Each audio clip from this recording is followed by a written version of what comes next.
Le journal.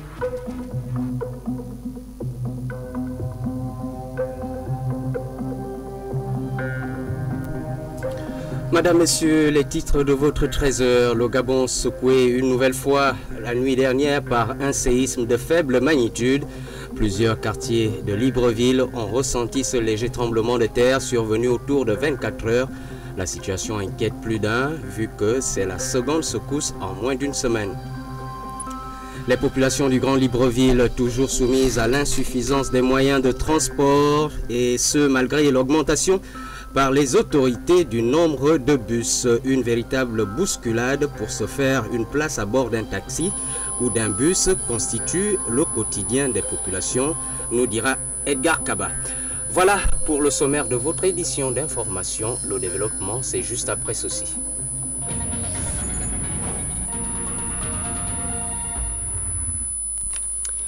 À la présentation de cette édition d'information, je suis avec Lise Obonangoro. Lise, bonjour. Bonjour, Vibriant Aseko. Nous ouvrons cette édition d'information avec ce tête-à-tête entre le ministre des Travaux publics et le diplomate russe. Au centre des échanges entre Léon Arbel Mbunda Balondi et Islas Iskadoro, la coopération entre Libreville et Moscou, la Russie qui dit être prête à accompagner le Gabon dans son développement infrastructurel. Ré Moussavou. Les échanges entre les deux hommes ont porté sur le renforcement des relations bilatérales entre Libreville et Moscou, notamment dans le domaine des infrastructures. Lilas Iskandarov, ambassadeur de la République fédérale de Russie au Gabon. En général, nous avons de bons partenariats au plan international et dans le domaine économique et financier, y compris dans les infrastructures routières, les constructions, etc. Nous avons de l'expérience de coopération dans tous ces domaines et on espère donner une impulsion importante à notre partenariat gabonais. Tout ça nous donne l'espoir que nous pouvions commencer une nouvelle étape dans notre partenariat et coopération. La Russie montre sa volonté de développer les relations mutuellement avantageuses avec tous les pays africains, y compris avec notre pays ami, c'est le Gabon. Cette audience aura été l'occasion pour le diplomate russe de se prononcer sur la pandémie de Covid-19. Maintenant, nous sommes en train de discuter toutes ces questions avec les institutions appropriées gabonaises, y compris avec le ministère de la Santé. Le Gabon et la Russie totalisent 48 ans de coopération maintenant. Depuis quelques années, les échanges commerciaux entre les deux pays se sont intensifiés, mais également dans le domaine de l'éducation à travers la formation de l'élite gabonaise dans les universités russes. La suite de ce journal, et l'on parle de cet incendie électrique qui s'est produit au niveau de la zone dite Transfo de Kingele, où une étincelle d'une ampleur a rejailli, provoquant un court-circuit momentané. La situation a été rétablie en moins d'une heure par les agents de la Société d'eau et d'énergie du Gabon, les habitants de Kingele n'ayant pas été impactés par la saturation d'un câble électrique ravitaillant une autre zone en énergie électrique. Le point avec Issa Steve Mefan. Le phénomène est connu dans le domaine de l'électricité. Il s'agit d'une étincelle liée à un court-circuit temporaire. Une situation mal connue des populations ayant créé l'émoi au sein de celle-ci, car ayant provoqué un fort rayonnement de lumière d'une grande intensité. Au dire des techniciens connaissant l'origine du problème, il s'agit de la rupture d'un arc électrique ayant engendré des bruits dus au passage d'un courant intense et variable du fait du transfert de charge entre les deux parties conductrices. Radio Gabon, à travers ses reporters, s'est rendu à Bellevue 2 constater l'ampleur de l'incident. Une situation ayant été rétablie une heure plus tard par les agents techniques de la SEG, selon quelques témoignages anonymes. L'incident s'étant produit lundi écoulé entre 19h et 20h, selon d'autres témoins, quelques zones dont celle de Nzéanyon ont été momentanément privées d'électricité. Une situation ayant alimenté la toile avec des vidéos de 145 secondes. Il n'y a pas de transformateur ayant pris feu, juste un câble de haute tension ayant produit une forte luminosité due à l'échauffement brutal des électrodes conductrices qu'on peut apercevoir en observant des câbles électriques de haute tension dus à une situation d'humidité. Issa Steve Mefan. À Libreville et ses environs, la problématique du transport en commun, unique moyen de déplacement pour certains compatriotes, cause toujours des bousculades lises. Des bousculades visibles aux heures de pointe où la population se presse pour emprunter les bus et petits taxis. Pour les populations victimes de cet état de choses, le problème de transport à Libreville est encore loin d'être réglé dans la capitale gabonaise. Edgar Kaba. À l'instant, le petit junior, essoufflé, qui accourt après un bus qu'il a failli rater. Ses élèves ne sont pas prêts de rater ce bus gratuit qui vient de se garer en face du portail du lycée Paul Idjengonjou, après des heures de cours, pour espérer regagner leur domicile. Seulement, bousculade s'ensuit pour passer la portière et avoir une place à l'intérieur. On discute. On a déjà discuté. Comme ça, vous collez, bouscule. Oui. Quand on réussit à monter dans le taxi comme ça, l'argent qu'on gâte là, on économise. Parce que mes parents n'ont pas l'argent, mon père ne travaille pas, m'amener. Quand vous vous bousculez comme ça, vous n'avez pas peur Non, moi je n'ai pas peur. Non, moi je n'ai pas peur. En ce moment-là, je n'ai mes lunettes. Moi je n'ai pas peur. Je vais rentrer chez moi. C'est pour monter dans le... Quand un saute Laurent, quand un saute là, le deuxième aussi passe. Donc tout le monde y commence à sauter. Donc nous tous on suit. Tout le monde veut avoir accès au bus parce que on s'est dit qu'on a l'occasion d'avoir un truc qui nous amène, on va dire, de manière gratuite. Donc tout le monde se sent obligé d'accéder au bus. Et vu que quand le bus vient, si tu ne profites pas avec celui qui est vide, tu ne sais pas si le prochain qui viendra sera aussi vide. On s'arrange toujours à faire des rangs, mais il y a les plus petits. Le plus souvent, c'est les plus petits têtus, mais quand même, nous les plus grands, on les canalise. Sillonnons à présent d'autres artères du Grand Libreville et ses environs, au point d'arrêt des bus, taxibus, petits taxis, clando. Difficile également de gagner une place à bord, sans risque de bousculade autour des transports en commun. Selon notre interlocuteur qui a requis l'anonymat, il faut des préalables pour juguler ce problème. D'abord, identifier les terminus dans la ville, les arrêts de bus et tout ce qui va avec. Lorsqu'on met en place une compagnie de transport, il faut calculer le temps entre deux arrêts. Et plus on met du temps entre deux bus, plus les passagers s'accumulent sur un point. Les clients s'accumulent et puis on a du mal à respecter les mesures barrières. Les pouvoirs publics devraient se pencher sur la question afin de régler définitivement ce problème de transport en commun. Un reportage signé d'Edgar Kaba. Tout de suite, la suite de cette édition d'information.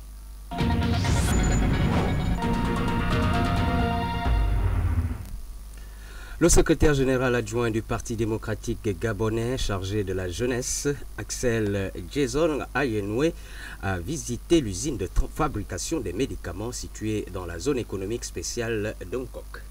Ce dernier est allé s'imprégner de ce qui est fait dans le domaine des médicaments pour faire face à la crise sanitaire et voir aussi le problème de l'employabilité des jeunes au Gabon. Gaël Mbimba Okoko. Cela fait un an déjà qu'il a lancé ce plaidoyer pour l'employabilité des jeunes Gabonais. Le secrétaire général adjoint du Parti démocratique gabonais, qui a la charge de la jeunesse, a depuis lors rencontré plusieurs entreprises pouvant contribuer à réduire le taux de chômage des jeunes. En sillonnant l'usine, la santé pharmaceutique d'Ungkok, il a pu constater à quel point la structure est porteuse d'emploi. Axel Jason Ayenwe. En ce moment de crise sanitaire, nous avons jugé donc utile de visiter cette formidable usine pharmaceutique qui recrute des Gabonais et qui recrutera encore d'autres Gabonais, qui est prometteur pour le Gabon et pour la sous-région. Notre plaidoyer, c'est vraiment la vision du chef de l'État, c'est comment faisons-nous pour réduire le problème du chômage et comment nous, en tant que parti politique, on peut contribuer à la communication et à la vulgarisation des actions du gouvernement dans le sens de la réduction de la pauvreté. Avec 80 jeunes Gabonais employés sur 95, cette entreprise prônerait en son sein un transfert de technologie et la nationalisation des postes. Nkoma Fatima, directrice des ressources humaines. Nous pratiquons ce qu'on appelle des formations avec la main-d'œuvre étrangère qui vient en appui pour compléter effectivement la théorie que certains de nos collègues et collaborateurs ont pu obtenir de l'étranger également par des écoles comme à Masoko. Donc l'idéal pour nous est d'avoir des profils qui vont justement dans ce domaine-là de la santé. Au niveau de la production des médicaments, nous avons besoin particulièrement des jeunes infirmiers comme infirmières qui ont justement certaines notions de base, de termes techniques du médicament et tout autre domaine qui pourrait rentrer également dans ce processus-là. Cette usine de fabrication est déjà en phase de production. Plusieurs médicaments tels que des antipaludéens et des gels hydroalcooliques made in Gabon sont sur le marché du pays. Axel Jason Ayenoué, déterminé à voir l'engagement pris par le chef de l'État Ali Bongo Ondimba de créer 50 000 emplois des jeunes en 2021 se réaliser, est sorti d'un coq satisfait. Après la série de rencontres, ce plaidoyer sera remis aux responsables du Parti démocratique gabonais en vue de sa matérialisation. Et concernant l'employabilité des jeunes Gabonais, le secrétaire général adjoint chargé de la jeunesse rassure qu'il y a de l'espoir dans le domaine du médicament. Pour leur part, les jeunes doivent redoubler de persévérance. Axel Jason Ayenoué au micro de Gaël Mbimba Okoko. Il y a de l'espoir parce que l'usine est assez grande et parce que l'usine fabrique aujourd'hui des médicaments made in Gabon et que la capacité de l'usine est encore plus grande que ce qu'elle fait aujourd'hui. Ça veut dire qu'il y a de l'espoir pour l'avenir et qu'il y a encore d'autres métiers autour de la fabrication de médicaments qui ne sont pas encore pourvus par des compatriotes. Le message pour nos jeunes compatriotes, c'est de ne jamais se décourager et de prospecter, d'être flexible. Il y a beaucoup de niches d'emploi. C'est à nous de trouver nos convictions et de se lever très tôt le matin pour savoir où est-ce qu'il y a de l'emploi et ce que nous pouvons faire et le sérieux que nous faisons dans ce que nous allons faire. Bien entendu, il y a aussi un message à l'endroit de notre exécutif, celui de poursuivre dans des politiques novatrices, créatrices d'emplois. Et nous en venons justement, Lise, les jeunes filles s'intéressent de plus en plus aux séries scientifiques, autrefois une matière où l'on ne retrouvait que les hommes. Effectivement, une approche voulue par les autorités du ministère de l'Éducation qui souhaite la réduction des effectifs au sein des séries littéraires. Marlise Reyi Ngoubika. Longtemps prise comme une matière incompréhensive pour les femmes, l'accès aux mathématiques intéresse de plus en plus la gente féminine. À l'exemple de Dame Charlotte Nguindo, professeure au lycée Paul Njenje Ngonju, qui depuis son enfance vivait déjà ce rêve. Depuis la 6e, parce que j'ai été polyvalente, j'aimais faire toutes les matières. C'est l'amour pour cette matière. J'ai préféré les mathématiques parce que quand je faisais les mathématiques, j'étais plus à l'aise. J'avais vraiment la volonté. Plus que les autres matières, j'étais très à l'aise. L'enseignante de mathématiques depuis 21 ans dans ce lycée livre quelques techniques appliquées pendant les cours pour mieux faire comprendre les élèves. Il suffit de prendre les cours, les lire comme toutes les autres matières, faire les exercices d'application et vraiment, on n'a pas de problème en mathématiques. Il suffit vraiment d'avoir la volonté, de se donner, de faire beaucoup d'exercices en mathématiques pour découvrir les pièges. Donc il faut faire beaucoup d'exercices. Des méthodes d'ailleurs bien assimilées par les apprenants. Devant une épreuve de mathématiques, la première chose déjà c'est de ne pas paniquer. Parce que si tu paniques, une chose est sûre, c'est que tu peux oublier les formules et tout. Donc le mieux c'est de garder d'abord son calme, lire l'épreuve et relire, essayer de situer en fait les différentes notions du cours qui doivent être pris en compte. Quand je suis devant une épreuve de maths, d'abord je regarde mon cours. Mais si je vois que c'est une de nos pages, j'essaie par mes logiques que je sais déjà depuis mes bases. Et si je ne trouve pas, je vais demander à un prof. Les mathématiques seront à l'honneur du 15 au 21 mars 2021 au cours de sa 10e édition. L'occasion est donc donnée à ces filles et femmes de s'exercer sur les notions de programme scientifique de façon motivante. Et puis Gabon Politique reçoit le jeudi 11 mars Jaurès Edou, spécialiste en relations internationales, que je vous propose d'écouter en extrait. Il faut rappeler à nos auditeurs que le président de la commission de la communauté économique des États de l'Afrique centrale, donc en abrégé la CEAC, l'ambassadeur Gilberto Da Piedade Vereshimo, donc a rencontré, c'était le mercredi 24 février 2021 à son cabinet, le professeur Daniel Onondo, qui est le président de la commission de la CEMAC, donc Libreville Gabon. Il était question au menu de discuter sur les avancements du processus de réforme institutionnelle de la CEAC et les objectifs attendus de la nouvelle commission d'ici 2025.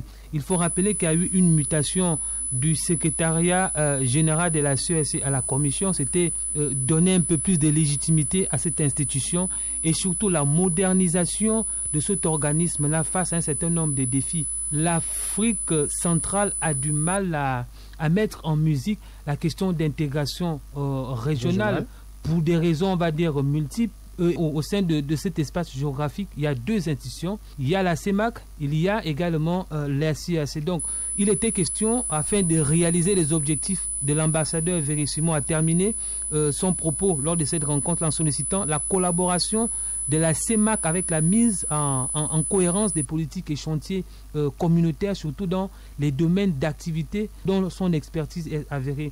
Et face à un certain nombre de défis multiformes, les chefs de l'État de ces institutions-là sont convenus de la signature dans les plus brefs délais d'un mémorandum d'entente établissant la nécessité pour les deux commissions de travailler en symbiose afin de parvenir à une convergence coordonnée et cohérente des projets et des programmes communs tels que souhaités par les chefs d'État et gouvernement de cet espace géographique.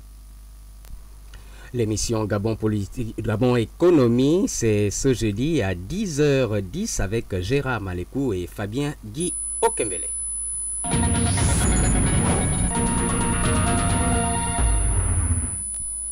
Allons-y dans Logoué Lolo, dans cette province, une mission d'appui de la coordination technique provinciale de riposte à la Covid-19 vient de séjourner dans le district de Ndangui, dans le département de Mulundu.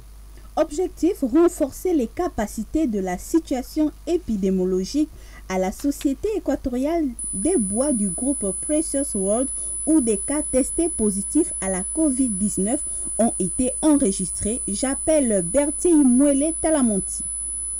C'est dans le cadre de l'intensification de la riposte à la Covid-19 que cette mission d'appui de la coordination technique provinciale s'est rendue du côté de la SEB, la compagnie équatoriale des bois dans le département de Mulundu. Un chantier forestier qui enregistre actuellement 3 cas de Covid-19 confirmés. Le sous-préfet du district de Ndangui, qui a dirigé les discussions, a tapé du poing sur la table en rappelant aux responsables de la dite société de mettre en application le strict respect des mesures barrières. Emar Peme Opionga. Pourquoi c'est toujours à la SEB? Le district de Ndangui est grand. La première fois à la SEB, la deuxième fois à la SEB, troisième à la SEB. Les cas ne font que grossir jusqu'à la SEB, rien qu'à la SEB. En temps, on a plusieurs sociétés qui sont aussi installées, qui sont aussi comme vous, mais les cas sont ici. Mais je pense qu'on va prendre des dispositions aussi pour cela. Sensibilisation, assistance technique en intrant, entre autres, étaient les objectifs visés à cette mission. Gilbert Gombi, directeur régional de santé centre-est, entre autres superviseurs techniques. L'objectif de cette mission, c'est d'essayer de potentialiser nos énergies pour une meilleure riposte.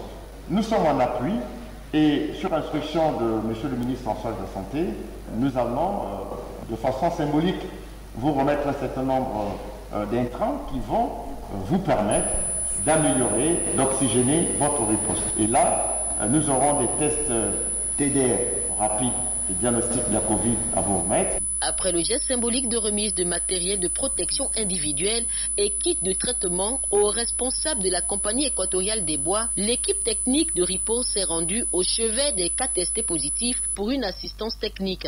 Un dépistage est prévu au sein de cette société forestière dans les tout prochains jours. Depuis le district de Ndangui pour le compte de Radio Gabon, Bertie Mouele Talamonti. Sans transition, l'actualité internationale, c'est avec vous, Pakita Love Dilebou Mabika. Bonjour. Bonjour Lise. Et nous débutons par le Sénégal qui met un stop aux manifestations. En effet, le mouvement pour la défense de la démocratie a suspendu les manifestations prévues hier mardi 9 mars et aujourd'hui mercredi 10 mars 2021 après plusieurs jours de manifestations et violences qui ont fait au moins 5 morts selon le bilan officiel. Il faut dire que la coalition créée la semaine dernière regroupe des partis politiques d'opposition dont le PASTEF d'Ousmane Sonko et des mouvements de la société civile. Et en Côte d'Ivoire, le scrutin échoue à améliorer la représentativité des femmes à l'Assemblée. Sur les 254 députés élus, 32 seulement sont des femmes au sein de l'hémicycle et représenteront un peu plus de 12%.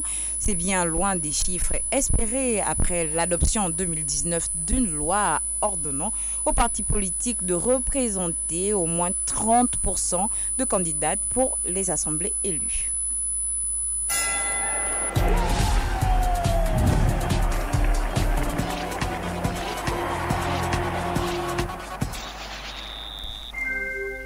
Et on arrive à la page des sports. C'est avec Gavi Magena. Gavi, bonjour. Bonjour. Vibrian Aseko. Maître Jean-René Akogé est candidat à la présidence de la Fédération gabonaise de karaté-do et arts martiaux affinitaires. Oui, à quelques jours du renouvellement du bureau de la Fédération gabonaise de karaté-do et arts martiaux affinitaires, les lignes bougent. 2 candidats vont s'affronter. Le président sortant, Maître Gilles Bertrand Ongonja Koumoué, il sera opposé à Maître Jean-René Akogé pour cette 2e tentative. L'ancien directeur technique national a des arguments à faire valoir. Il nous donne quelques lignes de son programme de société. Quand vous regardez mon projet, je dis l'objectif visé, avoir dans mon pays, le Gabon, des champions d'Afrique, des champions olympiques et des champions du monde. C'est une conviction profonde qui m'anime. Donc, c'est pour ça que je suis candidat, parce que je sais qu'en tant qu'ancien entraîneur, nous avons du potentiel. Et nous avons tant au niveau des athlètes que des encadreurs, capables d'avoir des champions d'Afrique, puisqu'on l'a déjà fait. Donc, en un mot, c'est ça. Je suis un compétiteur. Et quand on fait de la compétition, il y a 2 choses qui arrivent. Soit vous gagnez, soit vous perdez. C'est la règle de la compétition. Donc je ne vais pas en victime expiatoire.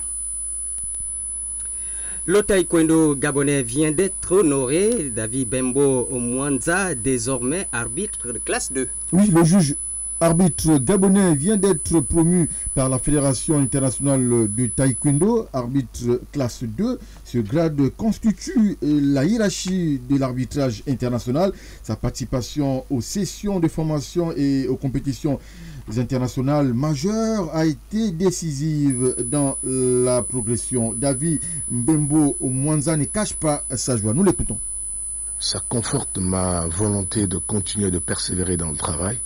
Ça vient donner un autre goût de l'aventure, un autre goût du travail. C'est une fierté nationale, c'est une fierté familiale, c'est une fierté continentale, c'est une fierté mondiale. Donc je suis plus que content. Je ne vais pas baisser les bras parce qu'on n'est pas à la fin du parcours. Je serai toujours dedans, toujours en train de travailler. Il faut faire 3 années en 3e classe et totaliser 8 crédits, c'est-à-dire 8 événements sous le label World Taekwondo, sous le label Fédération mondiale. Donc attendez par là les séminaires d'arbitrage, les refreshing, les compétitions internationales, donc mondiales et continentales. Ceci avec la difficulté que vous prenez en charge vous-même. Voilà, parce que les arbitres internationaux gabonais en taekwondo sont pris en charge eux-mêmes. Donc j'ai totalisé ça et j'avais bouclé le tout en 2019.